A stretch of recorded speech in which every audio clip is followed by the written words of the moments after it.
Throughout history, waves of spiritual awakening have risen like fire across the world, revivals that reshaped the church, healed broken societies, and altered the course of nations. Some of these movements are remembered, celebrated, and preached for generations. Others, no less powerful, fade quietly into the margins of history. One such forgotten awakening is the 1857 prayer revival. It did not begin in a grand cathedral. It was not launched by a famous preacher. There were no stadiums, no dramatic campaigns, no headlines at first. It began quietly on an ordinary street in New York City, Fulton Street, Lower Manhattan. And from that humble place, prayer ignited a spiritual fire that would spread across America and touch the world. By the mid-1850s, the United States appeared prosperous on the surface. Commerce flourished, railroads expanded, and cities buzzed with opportunity. But beneath that confidence, the foundations were fragile. In 1857, the illusion collapsed. The Panic of 1857 struck suddenly and violently. Banks failed, businesses closed, jobs vanished overnight. Merchants, clerks, and investors, once secure, found themselves facing fear, uncertainty, and loss. In cities like New York, anxiety filled the streets. Churches felt it too. Attendance declined, faith grew thin, and the pressures of rapid industrialization, immigration, and deep national divisions, especially over slavery, left many Americans spiritually restless and searching for meaning in a world that suddenly felt unstable. In that moment of fear, people began asking deeper questions. When money fails, where do we turn? When systems collapse, what still stands? The revival did not emerge from a single cause, but from a convergence of desperation and hope. The financial crisis shook people awake. Long-standing traditions of prayer and revival prepared fertile ground. Newspapers and telegraphs carried stories faster than ever before. But what made this movement extraordinary was this. It was led by ordinary people. No famous evangelist stood at the center. Instead, everyday men and women, laypeople, opened their hearts and gathered to pray. Short, simple, accessible, right in the middle of the workday. Prayer became something working people could step into, not something reserved for Sunday pews or special occasions. At the heart of the Fulton Street movement stood one quiet, faithful man, Jeremiah Lanphier. A converted businessman and lay missionary with the North Dutch Reformed Church, Lanphier saw the spiritual hunger around him, especially among merchants and clerks who had little time and few answers. On September 23, 1857, he opened the doors of a small room on Fulton Street and invited people to a noon prayer meeting. His invitation was simple. Come for 5 minutes, 10 minutes, or 20. That first day, no one came. Lanphier prayed alone. The next week, a few joined him, then dozens. Soon hundreds filled the space, and something remarkable happened. The simplicity made it repeatable. The humility made it contagious. Across New York City, churches copied the model. Across America, prayer meetings multiplied. What began with one man kneeling alone became a national movement. By late 1857 and throughout 1858, the revival surged forward. It became known as the Layman's Prayer Revival. Every day at noon, factories paused. Businesses closed their doors.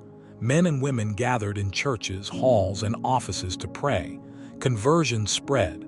Churches filled again.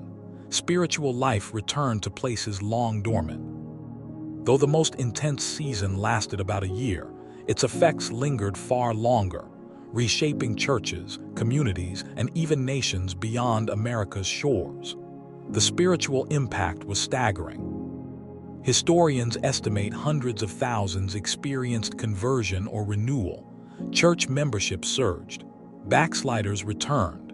Families were transformed. But the revival did not stop at the church door. Observers recorded declines in crime.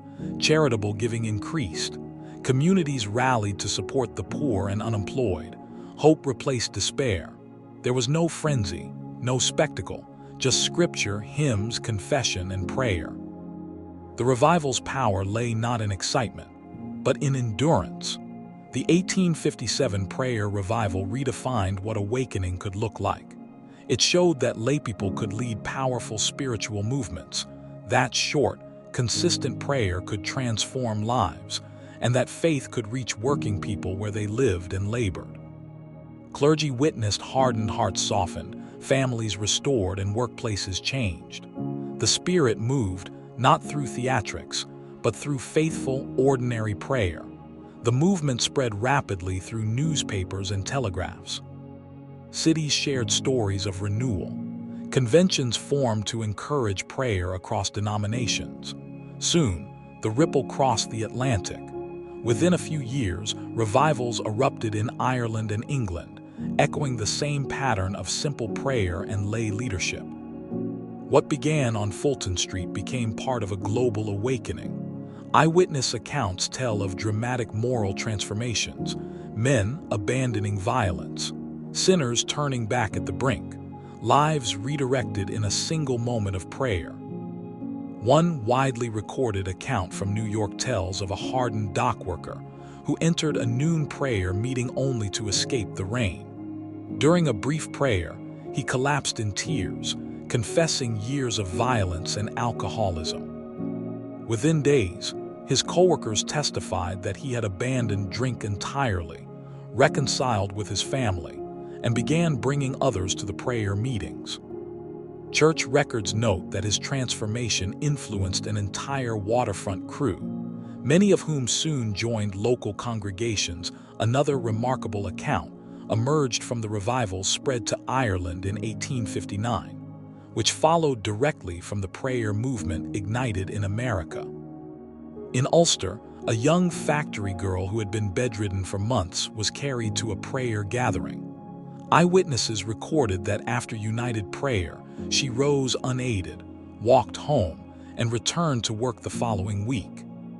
The incident drew crowds not because of spectacle, but because her healing was verified by employers, physicians, and family members, and it led many skeptics in the community to seek Christ. The greatest miracle was not spectacle, it was changed hearts.